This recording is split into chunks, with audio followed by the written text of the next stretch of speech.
to be one that we help you to achieve in your own way and in your own time. And our the impetus for developing Spring was to really create a truly patient-centric experience. And as I was just watching that video just a moment ago, I literally just added this slide while I was sitting back there because it's such a powerful and wonderful experience having to actually have a child. This is my 8-month-old daughter, Amaya, who eats just like her dad does. And again, I can't tell you that, if you haven't been through it, it is really remarkable that first time you get to hold your baby and realize that this is your responsibility. It's weighty too. But from Spring's perspective, love is what makes a family, and we really try to provide as much support and care to our LGBTQ community as possible. And this talk is going to be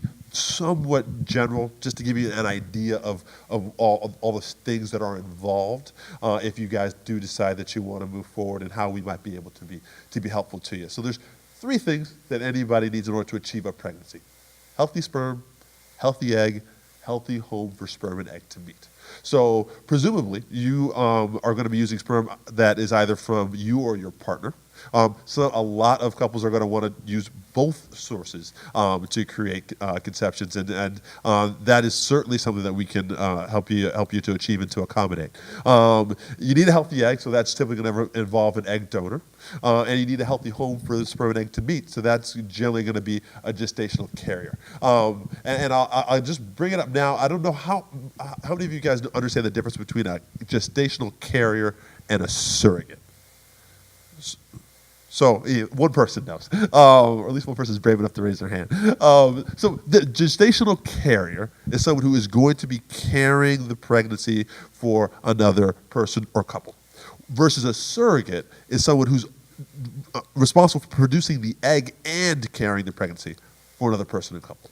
And the differences are important. We work with gestational carriers. We don't tend to work with surrogates, just because some of the legal landscape around surrogates gets to be a bit more complicated. But those 2 things are a bit different. But from your perspective, the first question is, where do we start? How do we begin this? And figuring out when you want to start your family is question number 1. I can't answer that question for you, but I can tell you it's going to be at least 6 to 12 months from the time that you start this journey before a pregnancy is initiated. And it can easily be longer than that. And so when you add on the 9 months of pregnancy, you're looking at 2 years easily from the time you start until you've got a baby in your arms. And so this is certainly not a short process, but again, we're going to be with you all that whole step of the way to make sure that we can support you through it and make sure that you're not feeling lost in the mix. The first step for you, if you really are interested in kind of moving forward, you guys have talked about it, you say, you know what, we do want to get started with this process, it's just going to meet somebody. And a lot of times you're going to want to go and meet a few clinics and kind of do some shopping to see where you feel comfortable. Once you meet with that specialist, we're going to be able to better assess your family planning goals and objectives. If you're just interested in having 1 child, that's very different than someone who's interested in having 2 or 3 kids. And the specific steps in terms of where you find a donor are going to change based on what your needs are as a couple. You got to identify a donor, and you got to identify the donor and the carrier. The gestational carriers are going to come through agencies, and we'll talk about that in a sec. But with respect to donors, there are 2 types of donors that you can use for the egg. You can get what we call a fresh, which a term that we don't like as much. We try to think of it as a designated donor versus a frozen donor. And the difference really is that with a frozen donor, those eggs have been collected, they're hanging out in a freezer, and they're ready and available for you to use whenever you're ready. So it's nice in terms of the convenience and the speed with which you can access those eggs. It's limited in how many eggs are going to be available to you. So if you're interested in just having 1 child, then a frozen donor may be a really good option for you, because there often will come with a guarantee that you're going to be able to achieve at least one healthy, what we call a blastocyst, or one healthy embryo at the end of that process. If you're interested in having multiple children, or if you're interested in having both partners be sperm donors to achieve a conception, then you're probably going to be far better served using a fresh or designated donor, where that donor is going to be someone that you have selected, but we're going to bring through the process of producing the eggs, all of which are going to be your eggs. So you may have 15, 20, 25 eggs that are going to be available to you to be able to use, and you can divide them and have one partner used to fertilize one half and the other partner for the other half, or however you'd like to distribute it. The other big advantage here is that with having multiple embryos, if you've got a particular interest in having a particular gender, then that's going to be a lot more likely to achieve if you've got multiple eggs and embryos that are going to be able to be created. So a designated donor is going to be to most people's advantage, but certainly there are circumstances, and from a cost perspective, it may be a lot less expensive to use frozen donor eggs. But we're going to talk about that, to discuss what your goals are, and figure out what makes the most sense for you. This next step is just going to be getting a lot of the regulatory requirements out of the way. So there are infectious disease screening that has to be done for whoever the sperm donor is. That's going to include HIV, hepatitis B, C, HTLV1, syphilis, CMV. All that testing and that screening has to be done in advance. Additionally, we're going to freeze a sperm sample for, again, whoever's donating the sperm within 7 days of collecting those infectious disease tests. That's part of the FDA requirements for us to be able to use that sperm safely with a gestational carrier.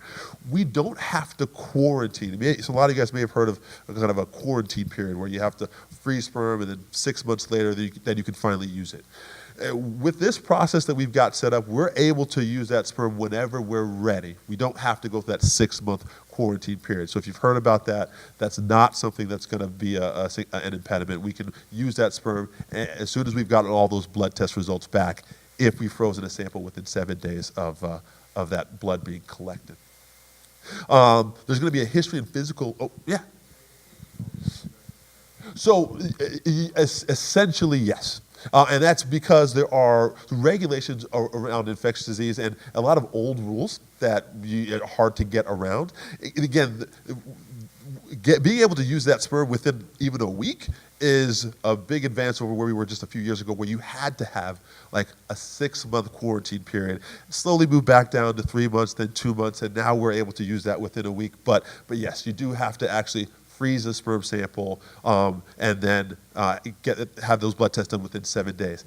Technically, if you were able to get the blood test done and able to get results back within that same week that you wanted to use the sperm, and could time the egg retrieval to the point where that also landed within that 7 days, you could technically use a fresh sample in that circumstance. There are too many moving parts for that to be realistically possible. That's an FDA, yeah. That's a federal regulation. Yeah.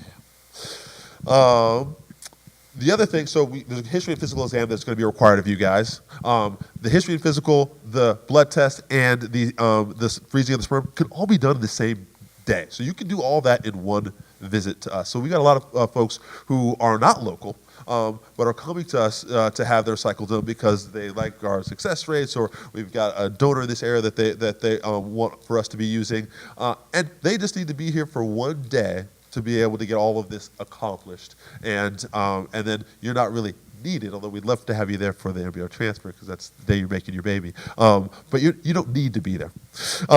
You do need to go through some additional counseling that is required. So everyone's got to have a visit with a mental health professional, which is a broad term, meaning you can see a psychologist, psychiatrist, a marriage and family therapist. A lot of different options for who you can see as a mental health professional, but it is a requirement that as a couple you have a visit with a mental health professional. And it's not to test your fitness to be a parent, but it's really to talk about issues of what do we tell our child? about how they were conceived? Who else are we telling about how they were conceived? Do we care to tell everybody which one of us was the sperm donor for this baby? There are a lot of different issues and questions that are important for you as a couple to have planned for, and to kind of discuss and navigate some of the potential challenges that will arise with raising any child. But that's part of that, and that's the reason for that mental health assessment. Again, not to test your fitness, just to kind of walk you through some of the challenges that other couples have encountered. So theoretically, we said we know the egg retrieval is going to land next Friday, and we want to use a fresh sample. We could have you come in on Saturday, get your blood test done. It gives us the full week. Hopefully we can get all your results back. Some of those test results require this send out that can actually take up to 2 weeks. We can probably get most of that stuff back within a week, but that's why there's a bit of a challenge, because you can't always get the results within the week you need. But if we got the results back by next week, Thursday, then on Friday, if we collected the eggs, you could produce a fresh sample that we could put together with the eggs that same day. That's the only scenario where you could really use a fresh sample of sperm. And logistically, planning for that becomes just too arduous. And so in reality, everybody freezes their sperm sample within 7 days of collecting those blood tests. We will then put the sperm and egg together, grow that as an embryo, which typically grows for about 5 days. And then on the 5th day of its development is when we could do genetic testing, where we actually biopsy that embryo. It can tell you chromosomally how healthy or normal that embryo is. We can tell you about the sex of that embryo as well with that testing. And that would then be frozen. And the embryos really don't mind being frozen. It doesn't affect them, doesn't harm them. They can be frozen indefinitely. 20 years later is the longest that we've had an embryo frozen for, and then used it again to achieve a pregnancy. And that's with old freezing technology that is not nearly as effective as what we're currently doing. So, the freezing of the sperm and then freezing the embryo, separate issues, and one doesn't affect the other. Yeah.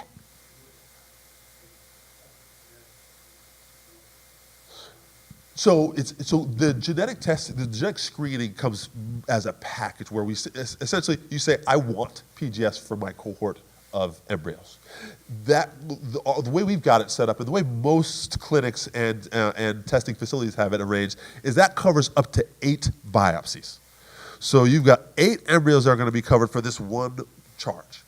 Anything beyond 8, still we will absolutely do, but then it's like a $450 fee per embryo that gets biopsied beyond 8.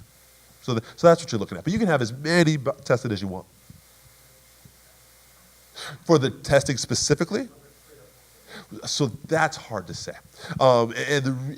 Thank you. The reason that's a little bit difficult is because the circumstances for each couple are going to be different, whether you're using fresh, whether you're using frozen. There are some nuances, but I can tell you as a ballpark figure, you're looking at, for the IVF component of the cost, you're looking in the range of $45,000 for the IVF facility fees, getting eggs created, being able to do an embryo transfer sometime down the line. You're looking at $45,000 to $50,000 for that part of it. The carrier, and since we only got another minute, I'm going to jump ahead and just let you know the biggest challenge for this whole process, because you bring up this point, is this is a hugely expensive proposition. And so the various fees that go into it are tremendously, tremendously high.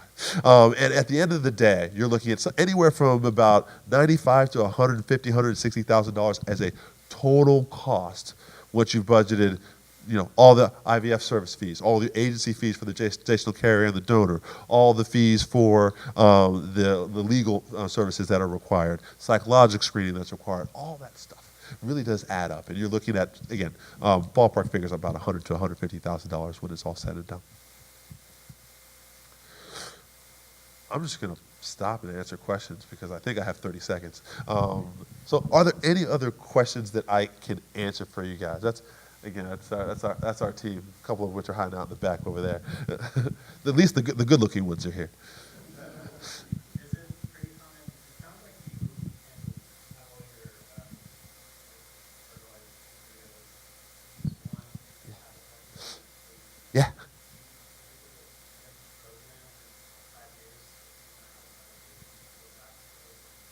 1,000% yes. Yeah. So those are your embryos, and they're always your embryos. And they remain frozen until you say, we've got the family that we want, and we don't want to use any of the rest of them. And then you got three choices. You could just discard any extra embryos. You could donate them to another couple or an agency that seeks out another couple to use those embryos, or you could donate them to research. But they're yours until you don't want them. There's storage fees that are ranged in the several $100s a year range.